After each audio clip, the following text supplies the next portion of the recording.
मैं डॉक्टर भामा अग्रवाल आपके अपने यूट्यूब चैनल पर आपका स्वागत करती हूँ, अभिनंदन करती हूँ। ये बच्चों, आज हम श्रीमती महादेवी वर्मा जी द्वारा रचित संस्मरण प्रणाम का अध्ययन करते हैं। यह उनके संस्मरण संकलन पथ के साथी से लिया गया है। इस संस्मरण के अध्ययन से पूर्व हमें कुछ स्मरणीय बिंदुओं पर विशेष ध्यान देना होगा, जो इस प्रकार हैं। नंबर 1, प्रणाम नामक संस्मरण श्रीमती महादेवी वर्मा जी द्वारा रचित है। नंबर 2, संस्मरण प्रणाम पथ के साथी नामक पुस्तक से लिया गया है। नंबर 3, यह संस्मरण एशिया के प्रथम नोबेल पुरस्कार विजेता गुरुदेव रविंद्रनाथ टैगोर को एक भावपूर्ण श्रद्धांजलि है। नंबर 4, लेखिका का मानना है कि कविंद्र रविंद्र का साहित्य जितना उच्च कोटि का है, उनका व्यक्तित्व भी उतना ही भव्य है। नंबर 5, गुरुदेव का सौम्य चेहरा चांदी से चमकते उजले बालों से घिरा हुआ था। उनकी उजली भ्रुकुटियों में गहरी आंखें और गिरती उठती पलकें मानो हर रहस्य का नापतोल करती हों। सुडौल नासिका मानव होने के गर्व का सूचक हो। उनके होठों पर हमेशा बनी रहने वाली जादुई हंसी सबको अपने आकर्षण में बांध लेती थी तथा अतिथियों से स्नेहिल व्यवहार उन्हें विराट व्यक्तित्व का धनी बनाते हैं। नंबर 6, लेखिका का मानना है कि वे गुरुदेव से 3 बार मिली हैं। नंबर 7, लेखिका अपने अध्ययन काल के समय पहली बार उनसे गद्यात्मक रूप से मिली। नंबर 7, यह मिलन हिमालय क्षेत्र पर स्थित रामगढ़ के पर्वत की ढाल पर कई एकड़ में बने छोटे से बंगले में उनके द्वारा प्रयोग की गई अलमारी की दराजों में रखे कागजों के माध्यम से हुआ। नंबर 9, वे इस बंगले में अपनी बीमार बेटी की देखभाल के लिए रहे थे। उसकी मृत्यु के बाद वे कभी यहाँ वापस नहीं आए। नंबर 10, यह बंगला किसी अंग्रेज ने अपने विश्राम के लिए ले लिया था और उसी ने लेखिका को बड़े शिष्टाचार पूर्वक यह भीतर बाहर से अच्छी तरह दिखाया। नंबर 11, यहाँ अड़ोस पड़ोस से रविंद्र के महामानव होने के गुणों का लेखिका को पहली बार पता चला। नंबर 12, दूसरी बार लेखिका लेखन से जुड़ने के बाद कविंद्र से शांति निकेतन में प्रत्यक्ष रूप से मिली।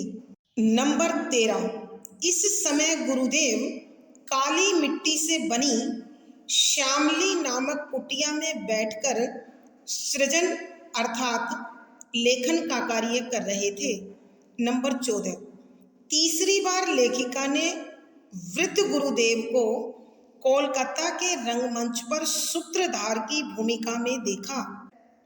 नंबर 15, सूत्रधार की भूमिका गुरुदेव शांति निकेतन के निर्माण के लिए धन संग्रह करने हेतु कर रहे थे। एक महामानव का यह आर्थिक अभाव लेखिका के मन को टीस से भर गया। नंबर 16, गुरुदेव अभाव के प्रभाव से सदैव मुक्त रहकर प्रसन्न चित्त व लक्ष्य पर अडिग रहे। नंबर 17, गुरुदेव की दृष्टि में कोई क्षुद्र, अपवित्र, हीन और त्याज्य नहीं था। वे इनमें भी महामानव गढ़ने की क्षमता रखते थे। नंबर 18, उनका साहित्य अत्यंत व्यापक स्तर पर है। बेशक उनके द्वारा लिए विषयों पर पहले कार्य हो चुका था, मगर ये विषय नवीनता लिए हुए अर्थात नए भाव नई दृष्टि से रचे गए थे। नंबर 19, लेखिका का मानना है कि छायावादी साहित्य का जन्म और विकास उनकी छत्र छाया में हुआ। उनके महाप्रयाण अर्थात मृत्यु के साथ ही छायावाद का समापन हो गया। नंबर 20, कोलकाता से एक परिचित ने लेखिका को गुरुदेव की अस्थियों की थोड़ी सी राख लाकर दी, जिसे पाकर उनकी प्रार्थना में शांति निकेतन सजीव हो गया। नंबर 21, संक्षेप में लेखिका के अनुसार गुरुदेव सौंदर्य प्रेमी, भावुक पिता, मानवतावादी, समाज सेवी, आदर्श राजनीतिज्ञ, शिल्पकार, दार्शनिक आदि से बढ़कर एक सच्चे मानव थे। ये सब विशेषताएं उन्हें महामानव बताती हैं। आइए अब इनके स्मरण के साथ ही हम संस्मरण के पदों की व्याख्या करते हैं। पद संख्या 24 का क भाग। तीसरी बार उन्हें रंगमंच पर सूत्रधार की भूमिका में उपस्थित देखा। जीवन की संध्या बेला में शांति निकेतन के लिए उन्हें अर्थ संग्रह में यत्नशील देखकर न कुतूहल हुआ न प्रसन्नता, केवल एक गंभीर विषाद की अनुभूति से हृदय भर आया। हिरण्य गर्भा धरती वाला हमारा देश भी कैसा विचित्र है। प्रसंग प्रस्तुत गद्यांश हमारी हिंदी की पाठ्य पुस्तक संस्मरण में छायावादी कवियों में प्रमुख श्रीमती महादेवी वर्मा जी द्वारा रचित प्रणाम संस्मरण से लिया गया है। संदर्भ, यहाँ लेखिका श्रीमती महादेवी वर्मा जी गुरुदेव रविंद्रनाथ टैगोर के जीवन से जुड़े अनेक ऐसे पहलुओं का उद्घाटन कर रही है जो संभवतः पाठकों के लिए जानना अत्यंत आवश्यक है। जीवन के प्रत्येक कदम पर मानव संघर्ष के साथ ही जीत प्राप्त करता है, सफलता प्राप्त करता है। यह जीवन का एक यथार्थ है, सत्य है। गुरुदेव के व्यक्तित्व और कृतित्व में जो साम्य लेखिका को देखने को मिला है वह उससे बहुत अधिक प्रभावित है।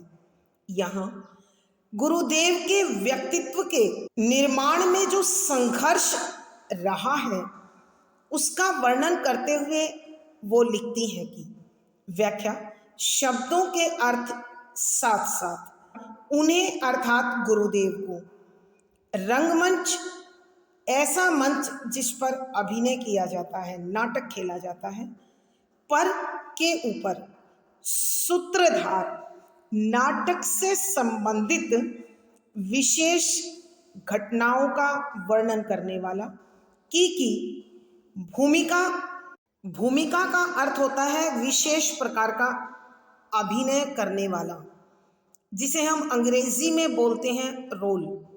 में उपस्थित देखा, हाजिर देखा। यहाँ लेखिका श्रीमती महादेवी वर्मा जी गुरुदेव रविंद्रनाथ टैगोर के जीवन में संघर्ष का उद्घाटन करते हुए लिखती हैं कि मैंने गुरुदेव को तीसरी बार किसी ऐसे मंच पर जहाँ कोई नाटक खेला जाता था वहाँ उस नाटक की मुख्य घटनाओं के विषय में बताने वाले की भूमिका में गुरुदेव को देखा। जीवन की संध्या बेला में शांति निकेतन के लिए उन्हें अर्थ संग्रह में यत्नशील देखकर न कुतूहल हुआ न प्रसन्नता। जीवन जिंदगी की संध्या बेला सांझ का समय अर्थात वृद्धा अवस्था, बुढ़ापा।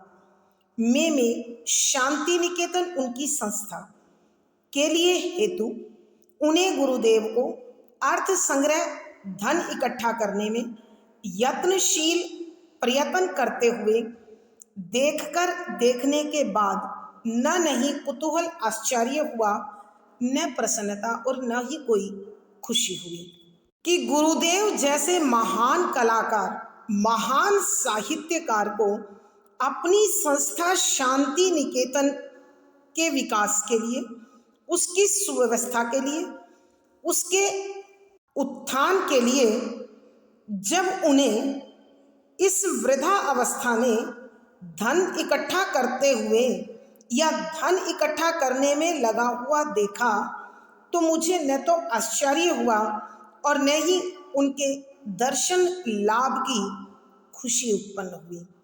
अर्थात लेखिका के कहने का भाव यह है कि इस वृद्धा अवस्था में भी इस महान कलाकार के द्वारा धन संग्रह के लिए किया जाने वाला प्रयत्न वास्तव में मुझे भारतीय अर्थव्यवस्था पर एक प्रश्न चिन्ह लगा, जिसके कारण मैं एक अलग भाव से भर गई।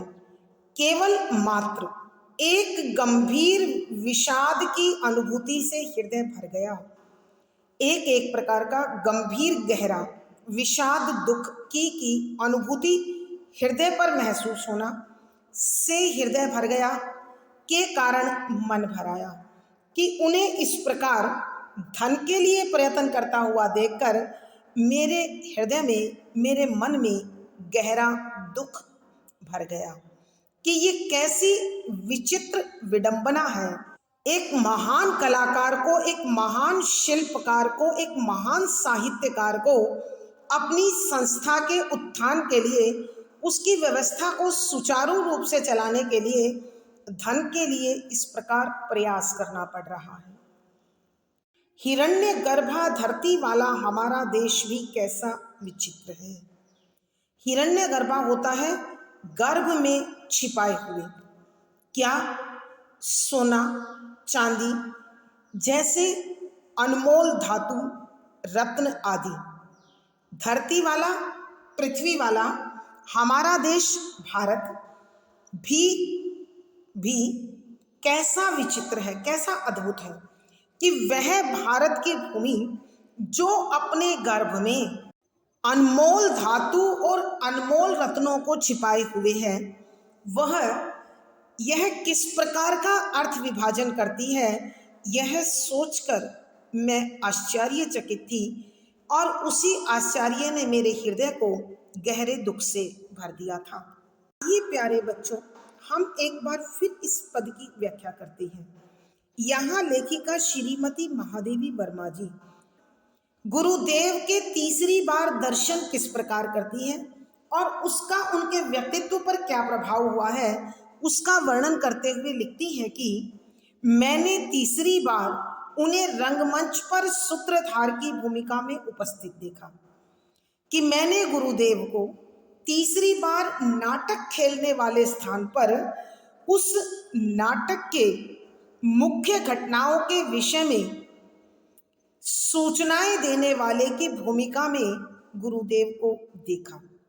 जीवन की संध्या बेला में शांति निकेतन के लिए उन्हें अर्थ संग्रह में यत्नशील देखकर न कुतूहल हुआ न प्रसन्नता कि इस महान शिल्पकार, इस महान साहित्यकार, इस महान कलाकार को जीवन की इस वृद्धा अवस्था में इस प्रकार अपनी संस्था शांति निकेतन के विकास के लिए और उसकी व्यवस्था को सुचारू रूप से चलाने के लिए धन संग्रह के लिए प्रयत्न करता हुआ देखकर न तो मेरे हृदय में आश्चर्य हुआ और न ही प्रसन्नता।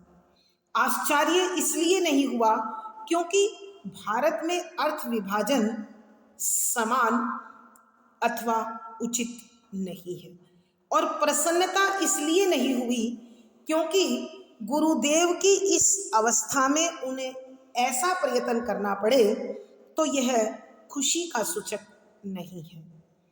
केवल एक गंभीर विषाद की अनुभूति से हृदय भर गया कि मात्र मेरे हृदय में एक गहरा दुख समा गया। क्यों समा गया?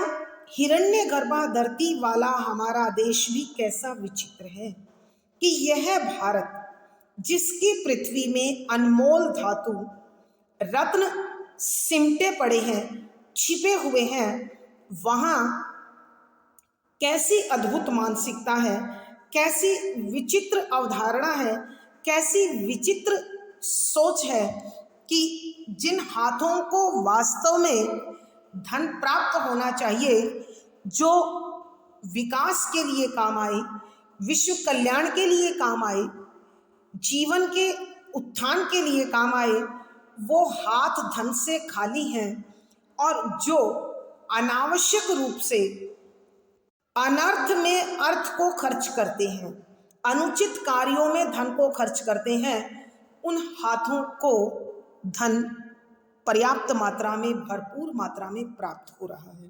पद संख्या 24 का ख भाग, जहां जीवन शिल्प की वर्णमाला भी अज्ञात है, वहां वह साधनों का हिमालय खड़ा कर देता है और जिसकी उंगलियों में सृजन स्वयं उतरकर पुकारता है, उसे साधन शून्य रेगिस्तान में निर्वासित कर आता है। व्याख्या, शब्दों के अर्थ साथ साथ।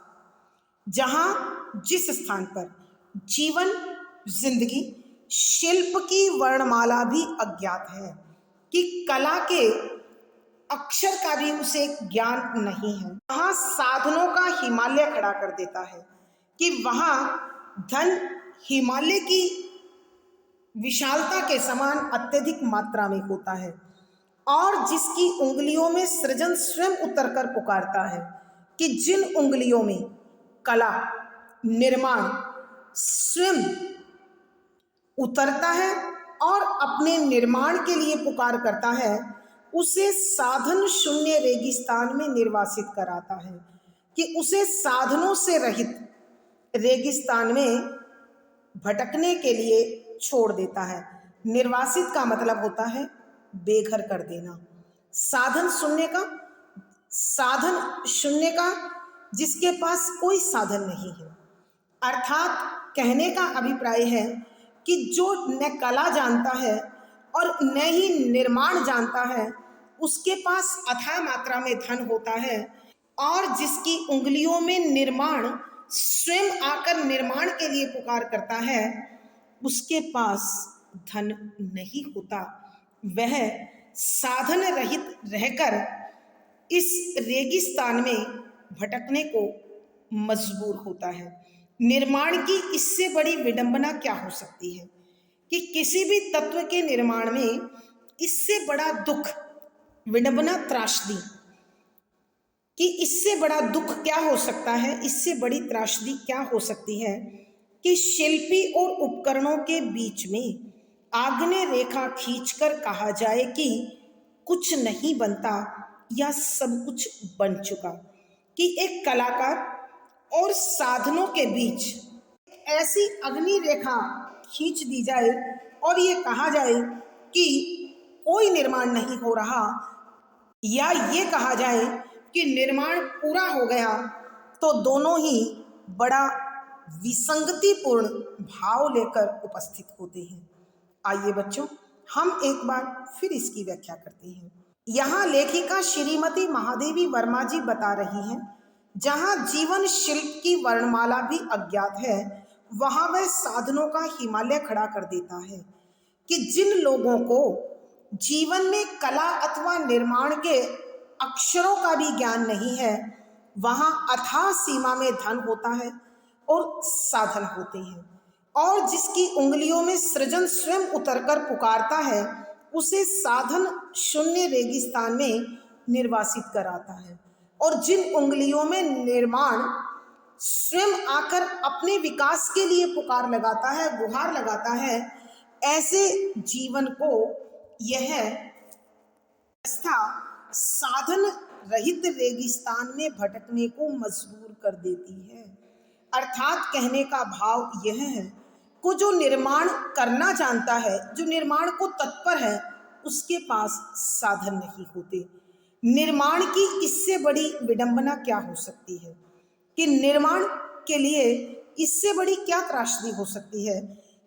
यह कितना बड़ा दुख है कि शिल्पी और उपकरणों के बीच में आग्नेय रेखा खींचकर कहा जाए कि कुछ नहीं बनता या सब कुछ बन चुका, कि कलाकार और निर्माण के साधनों के बीच एक अग्नि की रेखा बना दी जाए और कहा जाए कि कोई निर्माण नहीं हो रहा, अथवा ये कहा जाए कि निर्माण पूर्ण हो गया, तो यह भाव, यह विचार बड़ा ही विसंगतिपूर्ण होगा। भावार्थ, लेखिका के कहने का भाव यह है कि भारत में अर्थ का अनुचित विभाजन निर्माण के रास्ते की सबसे बड़ी बाधा है। विशेष यहाँ लेखिका ने भारत में अर्थ विभाजन व्यवस्था पर प्रश्न चिन्ह लगाया है। शुद्ध साहित्यिक खड़ी बोली का प्रयोग है। तत्सम प्रधान शब्दों ने भाव में गंभीरता ला दी है। शांत रस प्रसाद गुण है। वाक्य संरचना विषय के अनुकूल गंभीर है। वर्णात्मक और चित्रात्मक शैली का निर्वाह हुआ है।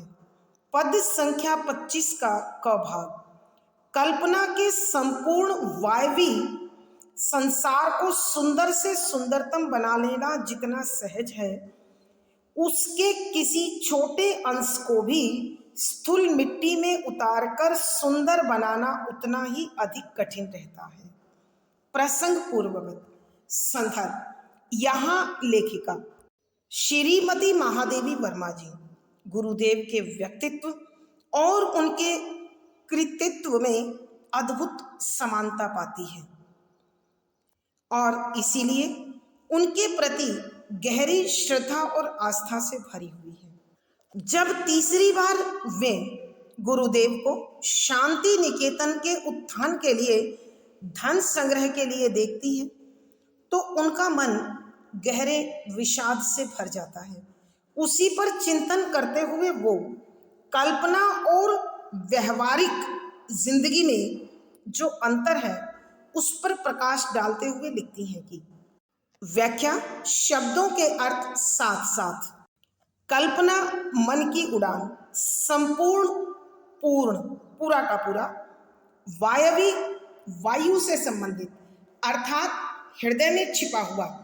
अक्सर बच्चों आपने सुना होगा हवा में बातें करना, वायवी भी इसी प्रकार का शब्द है। इसका अर्थ है कल्पनाओं में हवाई किले बनाना, अर्थात निर्माण का जो सपना है उसे अपने हृदय के अंदर ही रखना, को सुंदर से सुंदरतम बना लेना जितना सहज है, कि अपनी कल्पनाओं में संपूर्ण निर्माण को सपनों में सजाए रखना, अपने हृदय में छिपाए रखना और उसे सुंदर से भी सुंदर बना लेना आसान कार्य है, सरल कार्य है, लेकिन उसके किसी छोटे अंश को भी स्थूल मिट्टी में उतारकर सुंदर बनाना उतना ही अधिक कठिन रहता है, कि उस कल्पना के अंश का मतलब होता है हिस्सा, स्थूल मिट्टी का मतलब है व्यवहारिकता, प्रत्यक्ष, सामने, साक्षात। उस कल्पना के छोटे से भाग को भी यथार्थ में अपना पाना, प्रत्यक्ष रूप से व्यवहार में लाना उतना ही अधिक मुश्किल कार्य है। अर्थात कहने का भाव यह है कि कल्पनाओं में विचरण करते हुए कुछ भी निर्मित किया जा सकता है, उसके लिए समाज में कहीं कोई विवाद उत्पन्न नहीं होता, लेकिन अपनी कल्पना को जरा भी व्यवहारिक बनाना अथवा उसे प्रत्यक्ष रूप से, साक्षात रूप से आकार देना बड़ा मुश्किल कार्य होता है, क्योंकि सामाजिक व्यवस्था उसके विरोध में खड़ी हो जाती है। कारण स्पष्ट है, किसी की सुंदर कल्पना का अस्तित्व किसी को नहीं अखरता, अतः किसी से उसे संघर्ष नहीं करना पड़ता। इस कारण को स्पष्ट करते हुए लेखिका कहती हैं, किसी की सुंदर कल्पना का अस्तित्व, कल्पना मन की उड़ान, अस्तित्व पहचान, किसी को नहीं अखरता। अखरता का मतलब चुभता, दुखी करता। अतः किसी से उसे संघर्ष नहीं करना पड़ता, कि कोई उसका विरोध नहीं करता, उसके लिए किसी प्रकार का कोई परिश्रम नहीं करना पड़ता, किसी प्रकार के विवाद का सामना नहीं करना पड़ता। कि कल्पनाएं मनुष्य के मन में बनती हैं, बसती हैं और फलती फूलती हैं। वो किस सीमा तक फैल रही हैं, इसकी व्यापकता से संसार के किसी भी प्राणी को कोई दुख नहीं होता। इसलिए कल्पनाशील व्यक्तित्व को किसी से अपनी कल्पना के लिए संघर्ष नहीं करना पड़ता, जब तक वो हृदय में रहे। लेकिन जब यथार्थ रूप लेने लगती है तो उसके संघर्ष की सीमा दिन प्रतिदिन बढ़ने लगती है। आइए बच्चों, एक बार फिर इस पद की व्याख्या करते हैं।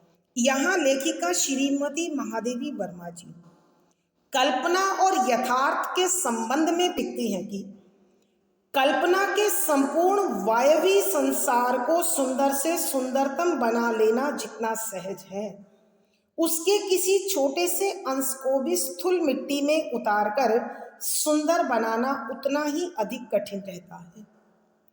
कि अपनी कल्पना को पूर्ण रूप से हवा में रखना अथवा अपने हृदय में छिपा कर रखकर उसे कितना ही सुंदर से सुंदर आकार दिया जा सकता है, उसे कितना ही सुंदर से सुंदरतम बनाया जा सकता है, किसी को कोई परेशानी नहीं होती। मगर उस कल्पना के छोटे से अंश को भी व्यवहारिक रूप देना बहुत अधिक मुश्किल कार्य है। कारण स्पष्ट है, किसी की सुंदर कल्पना का अस्तित्व किसी को नहीं अखरता। कि लेखिका स्वयं इसका उत्तर देते हुए, इसका कारण स्पष्ट करते हुए कहती हैं कि किसी की सुंदर कल्पना की पहचान से किसी को कोई दुख नहीं होता। अर्थात कहने का अभिप्राय यह है कि कल्पना कल्पनाशील व्यक्ति के हृदय का अंग है, जो संसार को प्रत्यक्ष दिखाई नहीं देता। अतः किसी के न दिखाई देने के कारण या किसी से उसकी प्रतिस्पर्धा या होड़ न होने के कारण किसी को कोई कष्ट नहीं होता। अतः किसी से उसे संघर्ष नहीं करना पड़ता। अपनी कल्पना के लिए उस कल्पनाशील व्यक्ति को किसी भी प्रकार के विवाद अथवा संघर्ष का सामना नहीं करना पड़ता। पद संख्या 25 का ख भाग। पर प्रत्यक्ष जीवन में तो एक के सुंदर निर्माण से दूसरे के कुरूप निर्माण को हानि पहुंच सकती है। परंतु प्रत्यक्ष सामने व्यवहारिक साक्षात जीवन जिंदगी में तो एक के सुंदर निर्माण से, कि यदि कोई सुंदर निर्माण करता है, दूसरे के कुरूप निर्माण को हानि पहुंच जाती है। कि दूसरे का निर्माण उसके सामने भद्दा, कुरूप माने भद्दा, जिसे आप इंग्लिश में अगली बोलते हैं, असुंदर निर्माण को हानि पहुंचती है, कि उसे ठेस लगती है।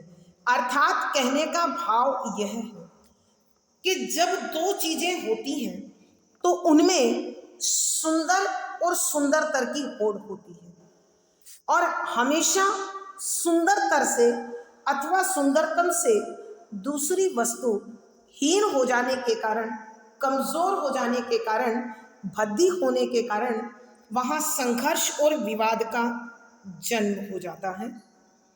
अतः संघर्ष सृजन की शपथ बन जाता है, और इस प्रकार उनमें आपसी संघर्ष, आपसी टकराव और विवाद इस निर्माण की कसौटी बन जाता है, प्रतिज्ञा बन जाता है।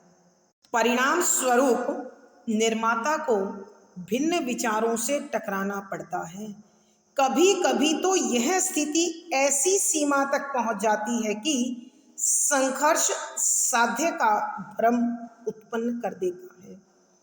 कि कभी कभी यह संघर्ष उस सीमा तक पहुंच जाता है, स्थिति मतलब हालात, अवस्था, दशा, सीमा, अंतिम रेखा तक, संघर्ष, टकराव, साध्य साध्य मंजिल भ्रम संदेह उत्पन्न कर देता है, पैदा कर देता है कि कभी कभी तो यह संघर्ष वहां तक पहुंच जाता है कि संघर्ष ही साधन ना बनकर मंजिल बन जाता है।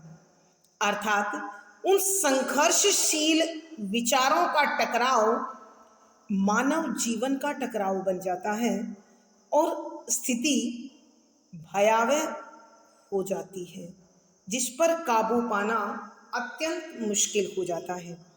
आइए बच्चों एक बार फिर इस पद की व्याख्या करते हैं।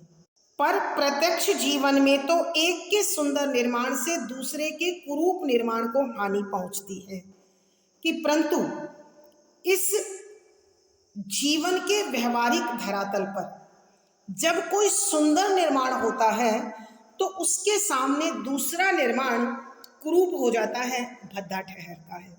यह एक जीवन का यथार्थ है, जीवन का सत्य है कि जहां भी दो वस्तुएं होती हैं उनमें प्रतिस्पर्धा, उनमें तुलना की स्थिति उत्पन्न हो जाती है।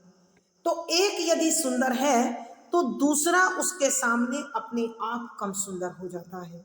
अतः संघर्ष सृजन की शपथ बन जाता है कि इस प्रकार निर्माण विचारों के टकराव का कारण बन जाता है, विचारों के टकराव की कसौटी बन जाता है, प्रतिज्ञा बन जाता है।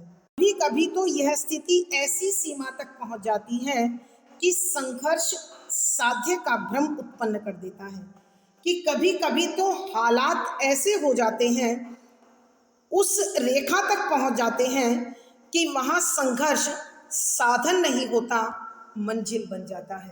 अर्थात कहने का अभिप्राय यह है कि विचारों का यह टकराव मानव जीवन का टकराव बनाकर निर्माण को, निर्माण की भावना को, निर्माण की स्थिति को प्रभावित करने लगता है। आइए प्यारे बच्चों पूरे 25 के पद का एक बार दोबारा अध्ययन करते हैं।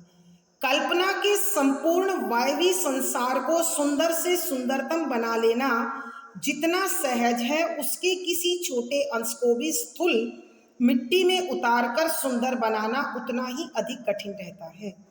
कि यहाँ लेखिका श्रीमती महादेवी वर्मा जी कल्पना और व्यवहार के संबंध अथवा अंतर को स्पष्ट करते हुए लिखती हैं कि कल्पना के पूर्ण हवाई संसार को अर्थात अपने हृदय की भावना को हृदय में छिपाए छिपाए उसे कितना ही सुंदर से सुंदर बना लेना संभव है और यह कार्य बड़ा आसान भी है, परंतु उसके किसी भी छोटे से भाग को व्यवहार के धरातल पर लाना उससे भी कहीं अधिक मुश्किल रहता है।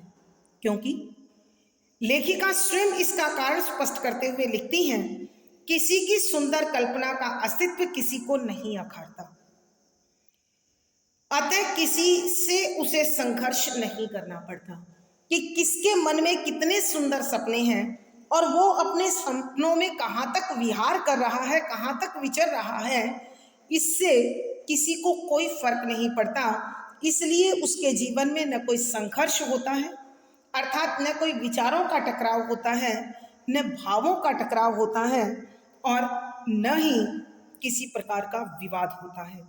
पर प्रत्यक्ष जीवन में तो एक के सुंदर निर्माण से दूसरे के कुरूप निर्माण को हानि पहुंच सकती है, परंतु वास्तविक जीवन में, यथार्थ में एक सुंदर निर्माण के सामने दूसरा निर्माण निश्चित रूप से कमजोर पड़ जाता है, भद्दा बन जाता है, असुंदर बन जाता है। अतः संघर्ष सृजन की शपथ बन जाता है और इस प्रकार यह निर्माण संघर्ष का कारण बन जाता है और संघर्ष इसकी कसौटी अथवा प्रतिज्ञा बन जाता है।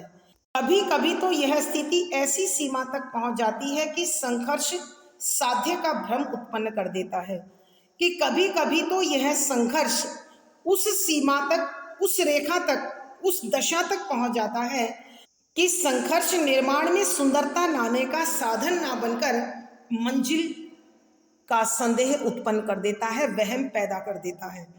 अर्थात कहने का भाव यह है कि यह विचारों का, भावों का टकराव देखते देखते मानव की जिंदगी का टकराव बन जाता है और उससे निश्चित रूप से निर्माण की स्थिति प्रभावित होती है। भावार्थ, लेखिका के कहने का भाव यह है कि कल्पना और व्यवहारिकता में जमीन आसमान का अंतर है और व्यवहारिक धरातल पर इन दोनों में संघर्ष लाजमी है, स्वाभाविक है। विशेष, यहाँ लेखिका ने कल्पना और व्यवहार के अंतर पर प्रकाश डाला है। शुद्ध साहित्यिक खड़ी बोली का प्रयोग हुआ है। तत्सम शब्दावली ने भाव को सुंदरता दे दी है। शांत रस प्रसाद गुण है। वाक्य संरचना विषय के अनुसार गंभीर है। वर्णात्मक और चित्रात्मक शैली का सुंदर प्रयोग हुआ है। आज की कक्षा में प्यारे बच्चों इतना ही। अगली वीडियो में फिर मुलाकात होगी। पिछली वीडियो का लिंक डिस्क्रिप्शन बॉक्स में मिल जाएगा। आशा है पढ़ा गया विषय आपको समझ में आया होगा। आप अपने भाव व विचार कमेंट बॉक्स में अवश्य लिखें। वीडियो को लाइक करें, शेयर करें और चैनल सब्सक्राइब करें। आपका दिन और जीवन मंगलमय हो, इसी शुभकामना के साथ आभार, धन्यवाद।